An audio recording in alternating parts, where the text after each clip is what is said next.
നമസ്കാരം. തെക്ക് വടക്കിലേക്ക് വീണ്ടും സ്വാഗതം. വടക്കു നിന്ന് ഞാൻ VK ചെറിയാൻ, തെക്ക് നിന്ന് അശോക് കർത്ത. ഞങ്ങൾ രണ്ടുപേരും ഓണാട്ടുകരക്കാരാണ്. ഞങ്ങൾ രണ്ടുപേരും ഏകദേശം ഒരേ സമയത്ത് ജനിച്ച ഒരേ സമയത്ത് എന്ന് പറഞ്ഞാല് വർഷങ്ങൾക്ക് അടുത്തടുത്ത വർഷങ്ങളിൽ അടുത്തടുത്ത ജന്മദേശം അടുത്തടുത്ത സ്ഥലങ്ങളിലാണ്. പക്ഷെ ഞാൻ 40-ലധികം വർഷമായി ഡൽഹിയിലും അശോക് കർത്ത നാട്ടിലും. ഞാൻ മെയിൻലൈൻ മീഡിയയിൽ ആക്റ്റീവ് ആയിരുന്നു. ഇപ്പോഴും ഡിജിറ്റൽ പ്ലാറ്റ്ഫോംസിൽ അശോക് കർത്ത സോഷ്യൽ മീഡിയയിൽ വളരെ ആക്റ്റീവാണ്. പൊളിറ്റിക്കലി ആൻഡ് സോഷ്യലി ആക്റ്റീവ് ആയിട്ടുള്ള ഒരു അദ്ദേഹമാണ്. ഇന്ന് സംസാരിക്കാൻ ഉദ്ദേശിക്കുന്നത് കേരളത്തിലെ ഇലക്ഷൻ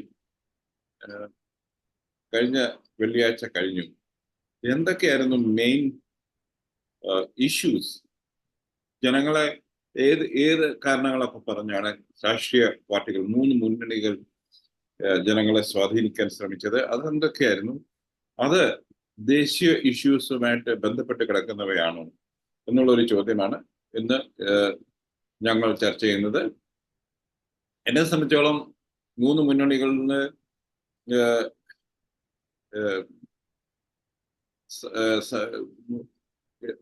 പ്രശ്നങ്ങൾ അല്ലെങ്കിൽ അവർ ഉയർത്തിയ പ്രശ്നങ്ങൾ 2 മുന്നണികളുടെ ഏകദേശം ഒന്നാന്ന് പറയാം. പല രീതിയിൽ അവർ വ്യത്യാസമുണ്ടെന്ന് അവർ പറഞ്ഞുകൊണ്ടിരുന്നു. NDA, BJP നയിക്കുന്ന NDAയുടെ ഒരു സമീപനം മറ്റു രണ്ടിൽ നിന്നും വളരെ വ്യത്യസ്തമായിരുന്നു. ഇപ്പൊ ഈ ഒരു ബാക്ക്ഗ്രൗണ്ട് നമ്മൾ മനസ്സിലാക്കി കഴിഞ്ഞാൽ നാട്ടിൽ നടക്കുന്നത് എങ്ങനെ വ്യതിരക്തമായി കാണാം. ഇപ്പം UDF-ഉം LDF-ഉം ആണ് മെയിൻ മുന്നണികൾ. അവര് ദേശീയമായി ഒരുമിച്ചിരിക്കുന്നവരാണ്. അവരെങ്ങനെ അവരുടെ ദേശീയ ഒരുമയെ നാട്ടിൽ ഒരു പൊളിറ്റിക്കൽ ഫൈറ്റായിട്ട് മാറ്റിയെടുത്തു? അത് ബിറ്റർ ആയിരുന്നു, അല്ലെങ്കിൽ വളരെ ദൂഷ്യ സ്വഭാവം ഉള്ളതായിരുന്നു, അതോ ഒരു ഫ്രണ്ട്ലി ഫൈറ്റ് ആയിരുന്നു? അപ്പോൾ അവര് ദേശീയമായിട്ട് അവരുടെ രണ്ടുപേരുടെയും ഇഷ്യൂസ് ഒന്ന് തന്നെയാണ്. ഡൽഹിയില് BJP-ക്കാർ പറയുന്നുണ്ട് കേരളത്തിൽ ഡൽഹിയില് ഹി ആണ്. അപ്പൊ അങ്ങനെ ഒരു BJP കൊണ്ട് അങ്ങനെ പറയിപ്പിക്കുന്ന ഒരു സിറ്റുവേഷനില് എന്തായിരുന്നു ഇഷ്യൂസ്? വളരെ ലോക്കലൈസ്ഡ് ആയിരുന്നോ, അതോ ദേശീയമായിട്ട് എന്തെങ്കിലും പ്രാധാന്യമുള്ളതായിരുന്നോ? അതാണ് നമ്മൾ നോക്കുന്നത്. ഇതിന് ചർച്ച ചെയ്യാൻ ഒരു കാരണമുണ്ട്. ഞങ്ങൾ നേരത്തെ ചർച്ച ചെയ്ത മലയാളിയുടെ ദേശീയതയുടെ പ്രശ്നങ്ങളും ഇതിലോ ഉണ്ട് എന്നാണ് എനിക്ക് തോന്നുന്നത്. അശോക്, താങ്കൾ എങ്ങനെ കാണുന്നത്? നമസ്കാരം ചെറിയാച്ചൻ. ഒരു സായാഹ്ന നമസ്കാരം. കേരളത്തിലെ തെരഞ്ഞെടുപ്പിനെ അഭിമുഖീകരിക്കുമ്പോൾ 2 മുന്നണികളും കേന്ദ്രബിന്ദുവായിട്ട് അല്ലെങ്കിൽ ഫോക്കസ് ചെയ്ത വിഷയം എന്താണ് എന്നുള്ളതാണ് ചെറിയാച്ചൻ ചോദിച്ച ചോദ്യം. 2 മാത്രമല്ല, 3 മുന്നണികൾ. അത് മൂന്നാമത്തെ മുന്നണി കേരളത്തിനെ സംബന്ധിച്ചോളം പ്രസക്തമല്ല. അതുകൊണ്ട് അത് ഒഴിവാക്കുന്നതാണ് വളരെ നല്ലത്. അത് സംസാരിച്ച് വരുമ്പോൾ അത് ചെറിയാച്ചന് മനസ്സിലാവുന്നത്. കേരളത്തില് എന്തിനെ മുൻനിർത്തിയാണ് കേരളത്തിലെ 2 മുന്നണികൾ തെരഞ്ഞെടുപ്പിനെ സമീപിച്ചത് എന്ന് ചോദിച്ചാൽ ഒന്നുമില്ല എന്ന് പറയേണ്ടി വരും. 2 മുന്നണികൾക്കും ചിരിക്കാൻ പറഞ്ഞതല്ല, ഇവിടെ മാധ്യമങ്ങളിൽ എഴുതി കൂട്ടുന്ന വിവരങ്ങളല്ല. സാധാരണ ജനങ്ങളുടെ റെസ്പോൺസ് നമ്മൾ നോക്കിക്കഴിഞ്ഞാൽ UDF ആയാലും LDF ആയാലും ലോക്സഭാ തെരഞ്ഞെടുപ്പിനെ നേരിടുമ്പോൾ അവർ ഫോക്കസ് ചെയ്ത വിഷയം പ്രതിപക്ഷത്ത് ആരിക്കണം, UDF വേണോ LDF വേണോ എന്നുള്ള ഒരു തീരുമാനം മാത്രം ജനം എടുത്താൽ മതി എന്നുള്ളതായിരുന്നു അവരുടെ 2 മുന്നണികളുടെയും തെരഞ്ഞെടുപ്പിൽ നമ്മൾ കണ്ടത്. അത് ലോകസഭയിലെ പ്രതിപക്ഷത്ത് ആരിക്കണം എന്നുള്ളത് അതാണ്. അതെ, ലോക്സഭയിലെ പ്രതിപക്ഷത്ത് ആരിക്കണം എന്നുള്ളതാണ് അതിൻ്റെ അകത്ത് ജനങ്ങളുടെ ഫീഡ്ബാക്കിൽ അതാണ്.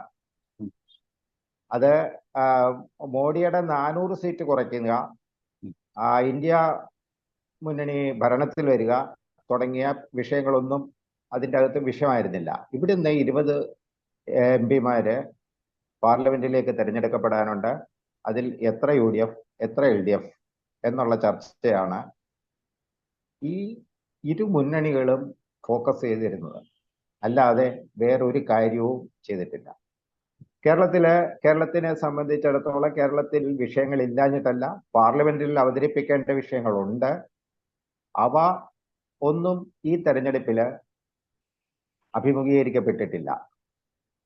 തൊഴിലില്ലായ്മയുണ്ട്, ഇൻഫ്രാസ്ട്രക്ചർ ഡെവലപ്മെന്റ് ഉണ്ട്, പിന്നെ എന്താണ് അതായത് കേരളം വിട്ടുപോകുന്ന വിദ്യാർത്ഥികള്, വിദ്യാഭ്യാസ നിലവാരത്തിലുള്ള വിഷയങ്ങള്, ധാരാളം വിഷയങ്ങൾ ഫോക്കസ് ചെയ്യാവുന്നതാണ്. അതൊന്നും ഇവിടെ അഭിമുഖീകരിക്കപ്പെടുകയോ അല്ലെ ചർച്ച ചെയ്യപ്പെടുകയോ ചെയ്തിട്ടില്ല. ആകെ ചർച്ച ചെയ്തിട്ടുള്ള വിഷയം എന്ന് പറയുന്നത് LDF ജയിക്കണോ UDF ജയിക്കണോ എന്നുള്ളതാണ്. ഒരു തരം പറഞ്ഞ ഒരു രാഷ്ട്രീയ ബോധവും ഇല്ലാത്ത ഒരു തരം അപ്രോച്ച് അല്ലേ? അതായത് 2 രാഷ്ട്രീയ മുന്നണികൾ വളരെ ശക്തമായി BJPക്കെതിരെ നിൽക്കുന്നു എന്ന് പറയുന്നു. അപ്പോൾ താങ്കൾ പറയുന്നത് അവർക്ക് പ്രതിപക്ഷത്ത് എത്ര പേരും, ഒന്ന് ഇപ്പോൾ രണ്ടാമത്തെ അല്ലെങ്കിൽ മൂന്നാമത്തെ റൗണ്ട് ഇലക്ഷനിലേക്ക് പോകുമ്പോൾ വടക്കേ ഇന്ത്യയില് കഴിഞ്ഞ പ്രാവശ്യം മലയാളിയെ വിചാരിച്ചു രാഹുൽ ഗാന്ധി പ്രധാനമന്ത്രിയാകും. അപ്പൊ ഇവിടെ ഇന്ന് മോഡി പ്രധാനമന്ത്രിയുമായി തുടരുമോ എന്നുള്ളൊരു സംശയത്തിലാണ് ആൾക്കാർ. അപ്പം പിന്നെയും എനിക്ക് തോന്നുന്നത് മലയാളി ദേശീയ യാഥാർത്ഥ്യങ്ങൾക്ക് വളരെ ദൂരെയല്ലേ നിൽക്കുന്നത്. അങ്ങനെ ഇതായിരുന്നു സമീപനമെങ്കിൽ അത് കേരളം ഏത് കാലത്തും പൊളിറ്റിക്കലായിട്ട് വോട്ട് ചെയ്യുന്ന ഒരു സംസ്ഥാനമാണ്. അത് നിയമസഭാ തെരഞ്ഞെടുപ്പിലായാലും ലോക്സഭാ തെരഞ്ഞെടുപ്പിലായാലും. അങ്ങനെ പൊളിറ്റിക്കലായിട്ട് വോട്ട് ചെയ്യുന്ന ഒരു സംസ്ഥാനത്തിന് ചെറിയ പറയുന്നത് പോലെ മോഡിയുടെ ഭരണത്തിൻ്റെ അകത്ത് വിള്ളലുണ്ടാക്കത്തക്ക സ്വാധീനമുള്ള ഒരു എണ്ണം MP-മാരെ നൽകാൻ സാധ്യതയുള്ള ഒരു സംസ്ഥാനമല്ല കേരളം.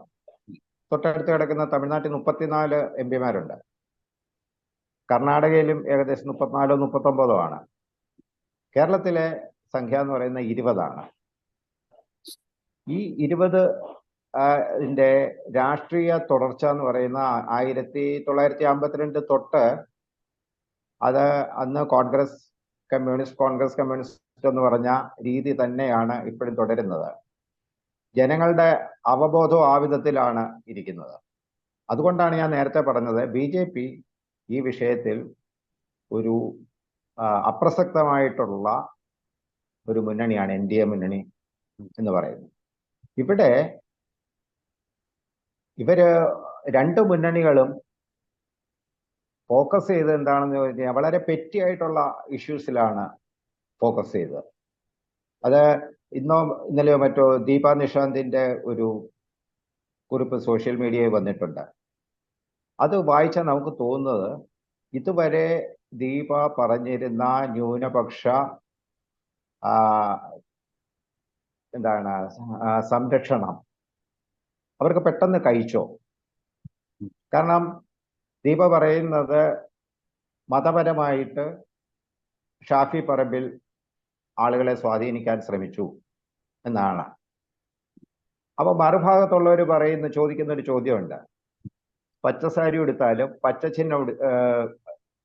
ചിഹ്നം പതിച്ചു വെച്ചാലും പച്ച ഷർട്ട് ഇട്ടാലും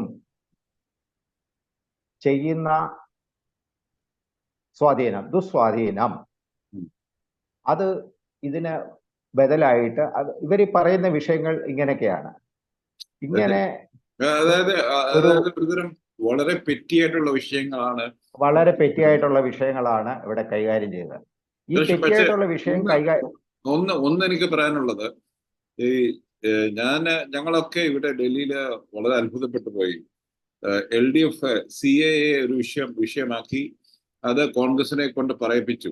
കോൺഗ്രസ് CAA നടപ്പിലാക്കും എന്ന് ഹോം മിനിസ്റ്റർ ഡൽഹിയിൽ പറഞ്ഞത് തന്നെ ഒരു തരത്തിൽ മുസ്ലിങ്ങളെ പ്രൊവോക്ക് ചെയ്യാനും വടക്കേന്ത്യയിലെ മുസ്ലിങ്ങളെ പ്രൊവോക്ക് ചെയ്യാനും അതുവഴി ഒരു ധ്രുവീകരണം, മത ധ്രുവീകരണം വോട്ടിൽ ഉണ്ടാക്കാനുമാണ് എന്ന് എല്ലാവർക്കും മനസ്സിലായി. അതുകൊണ്ട് തന്നെ വടക്കേന്ത്യയിലെ മുസ്ലിങ്ങൾ പൊളിറ്റിക്കൽ പാർട്ടീസിലും അതിന് റെസ്പോണ്ട് ചെയ്തില്ല. പക്ഷെ ഞങ്ങളൊക്കെ അതിശയിച്ചു പോയി. കേരളത്തിൽ മുഖ്യമന്ത്രി അടക്കം ആൾക്കാർ അതിന് CAക്കെതിരെ വളരെ ശക്തമായിട്ട് പ്രസംഗിച്ചു, ക്യാമ്പയിൻ ചെയ്തു. അവസാനം കോൺഗ്രസിനെ കൊണ്ട് പറയിപ്പിച്ചു, ഞങ്ങൾ ഏതായാലും റിപ്പീൽ ചെയ്യും. പക്ഷെ ഞങ്ങളുടെ ഫിലോസഫി അതാണ്, മതം ഇന്ത്യയിലെ സിറ്റിസൺഷിപ്പിന് മതത്തിന് ഒരു ഫാക്ടറാക്കാൻ ഞങ്ങൾ അനുവദിക്കത്തില്ല എന്നുള്ളത് കോൺഗ്രസിന്റെ വ്യക്തമായ നിലപാടാണെന്ന് അവരെ പറഞ്ഞു. പക്ഷെ ഒന്നുകൂടെ പറയേണ്ടി വന്നു, അത്രേ ഉള്ളൂ. അപ്പൊ ഇങ്ങനെ നോക്കുമ്പോൾ ദേശീയമായി CPM അല്ലെങ്കിൽ ഇടത് പാർട്ടികളും പറയുന്ന ഒരു ഫാസിസ്റ്റ് വിരുദ്ധ മുന്നണി, അത് കേരളത്തിൽ ഒരു വിധത്തിൽ പറഞ്ഞ അത് വെള്ളം ചേർന്ന് പോയോ ആ സ്ട്രഗിൾ. അതാണ് പൊതുവെ ഇന്ന് തോന്നുന്നത് ഇത് ക്യാമ്പയിൻ കഴിഞ്ഞതിന് ശേഷം. ക്യാമ്പയിൻ കഴിഞ്ഞ അത് പറഞ്ഞില്ലേ, ഞാൻ പറഞ്ഞു വന്നത് ഈ മതം ഉപയോഗിച്ചിട്ട് ഇപ്പം CA ആണെങ്കിലും ഏത് പാർട്ടിയും CA ഉപയോഗിക്കുന്നത് ഏതെങ്കിലും ഒരു വിഭാഗത്തിന് വേണ്ടി പ്രകോപനം ഉണ്ടാക്കാൻ വേണ്ടിയിട്ടാണ്. അങ്ങനെയാണ് ഇത് കണ്ടുവരുന്നത്. അത് CAയെ ആരുദ്ദേശിച്ച അത്രയും എക്സ്റ്റെന്റിലേക്ക് അതിന്റെ പ്രകോപനമൊന്നും ഉണ്ടായില്ല. അത് കഴിഞ്ഞിട്ട് നമ്മൾ കാണുന്ന വിഷയമാണ് ഞാൻ പറഞ്ഞത്, ഒരു വിഭാഗം ആളുകളെ സ്വാധീനിക്കാൻ വേണ്ടിയിട്ട് ഉള്ള നടപടികൾ. അത് വളരെ പെറ്റിയായിട്ടുള്ള ഒരു കാര്യമാണ്. ഈ രണ്ട് മുന്നണികളും കേരളത്തിലെ മുസ്ലിംസിനെ പറ്റി എന്താണ് വിചാരിച്ചിരിക്കുന്നത്? അവര് പച്ചക്കൊടി കാണിക്കുകയോ പച്ചച്ചിഹ്നം അച്ചടിക്കുകയോ പച്ച ഷർട്ട് ഇടുന്നവരെ കണ്ടു കഴിഞ്ഞാൽ വോട്ട് ചെയ്യുന്നതാണോ വിചാരിച്ചിരിക്കുന്നത്? എത്രയോ കാലമായിട്ട് കേരളത്തിലെ മുന്നണികളിൽ മുസ്ലിംസും, രണ്ട് മുന്നണികളിലും മുസ്ലിമുകളുണ്ട്. അവര് ശക്തമായ പൊളിറ്റിക്കൽ മാൻഡേറ്റ് ആണ് അവർ കൊടുത്തുകൊണ്ടിരുന്നത്. അതുകൊണ്ടാണ് ഞാൻ പറഞ്ഞത്. ഇത് പറയുമ്പോൾ, പച്ചയുടെ കാര്യം പറയുമ്പോൾ, വയനാട്ടില് കഴിഞ്ഞ ഇലക്ഷന് മുസ്ലിം ലീഗിന്റെ പച്ചക്കൊടി കണ്ടിട്ട് ആ വീഡിയോ എടുത്ത് വയനാട്ടിൽ പാകിസ്ഥാന്റെ പച്ചക്കൊടിയായിരുന്നു എന്ന് പറഞ്ഞ് BJP ക്യാമ്പയിൻ ചെയ്താണ് അദ്ദേഹത്തെ രാഹുൽ ഗാന്ധി അമേത്തിയിൽ തോൽപ്പിച്ചത്. മാത്രമല്ല UP അതൊരു ഓളം ഉണ്ടാക്കിയവര്.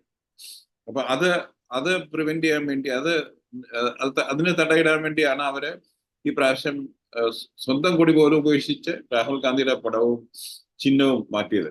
പക്ഷെ അതിൽ ഏറ്റവും കുറ്റം കണ്ടുപിടിച്ചത് ഇടത് പാർട്ടികളാണ്. അത് വളരെ വളരെ ആശ്ചര്യം. ഇടത് പാർട്ടികൾക്ക് അറിയാം എന്തുകൊണ്ടാണ് അവർ ചെയ്യുന്നത് അറിയാം. പക്ഷെ അതും ഒരു ഇഷ്യൂ ആക്കി.